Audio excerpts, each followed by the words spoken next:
మరి ఈరోజు ప్రజలు కాలర్ పట్టుకుంటారేమో అని చెప్పి భయపడి రెడ్ బుక్ రాజ్యాంగం నడుపుతూ ఉన్నారు. ఈరోజు ఏమంటా ఉన్నారు? ఎన్నికలు అయిపోయిన 9 నెలల తర్వాత ఈరోజు ఏమంటా ఉన్నారు? సంపద సృష్టించడం ఎట్టనో నా చెవిలో చెప్తే నేను తెలుసుకుంటాను అంటున్నాను. ఇది వాస్తవాలు. ఇదే మాటలు ఎన్నికలకు ముందు నేను చెప్పా. చంద్రబాబు నాయుడు నమ్మడం అంటే చంద్రముఖిని నిద్ర లేపడమే అని. ఇదే మాటలు నేను ఎన్నికలప్పుడు చెప్పిన. చంద్రబాబు నాయుడు నమ్మడం అంటే పులి నోట్లో తలబెట్టడమే అని చెప్పి ఇదే మాటలే నేను చెప్పా. మేనిఫెస్టో ప్రజెంటేషన్ చేసేటప్పుడు ఇక్కడ ఇలా నిల్చుని ఇలా మేనిఫెస్టోని ఇలా చూపించా.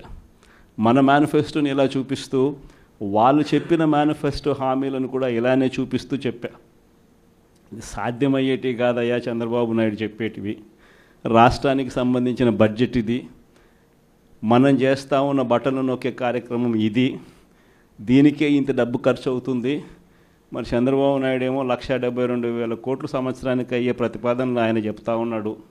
సూపర్ 6లు మోసము, సూపర్ 7లు మోసము అని చెప్పి చెబుతూ మనమేం చేయగలుగుతాము అన్నది కూడా ప్రజలకు అర్థమయ్యేట్టుగా కూడా మేనిఫెస్టో సందర్భంగా కూడా చెప్పడం జరిగింది.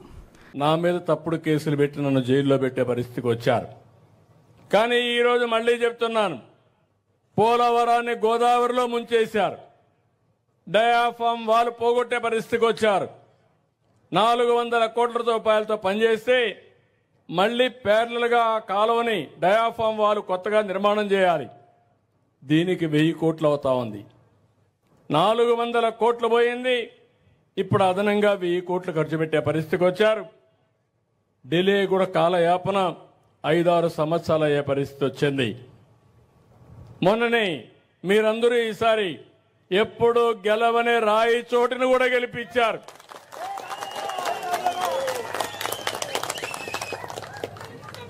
ఎప్పుడైతే మీరు ఆ విధంగా గెలిపించారో దానివల్ల ఢిల్లీలో కూడా మన గౌరవం పెరిగింది. కష్టాల్లో ఉండే రాష్ట్రానికి సంజీవునిగా పనిచేసింది. వెంటిలేటర్ మీద ఉండే రాష్ట్రానికి ఆక్సిజన్ ఇచ్చింది.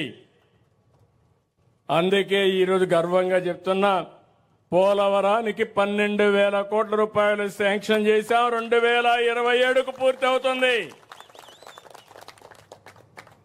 ఒకప్పుడు హైదరాబాద్ అభివృద్ధి చేశాను, అమరావతికి శ్రీకారం చుట్టాను. హైదరాబాద్లో భూమి ఉంది, అమరావతిలో ప్రైవేటు భూమి ఉంది. నేను ఒక పిలిపిస్తే నన్ను నమ్మి 55,000 ఎకరాలు రైతులు ల్యాండ్ పోలింగ్లో ఒక్క పైసా తీసుకోకుండా ఇచ్చారంటే అది నమ్మకం. నేను అందుకే మిమ్మల్ని కూడా కోరుతున్నా, నేనేదో గాల్లో మాటలు చెప్పడం లేదు. ఇంతవరకు చేసిన పని యొక్క ఫలితాలు మీరు చూశారు. ఒక హైదరాబాద్ నగరం 30 సంవత్సరాల కంటే ముందు నా దూరదృష్టి.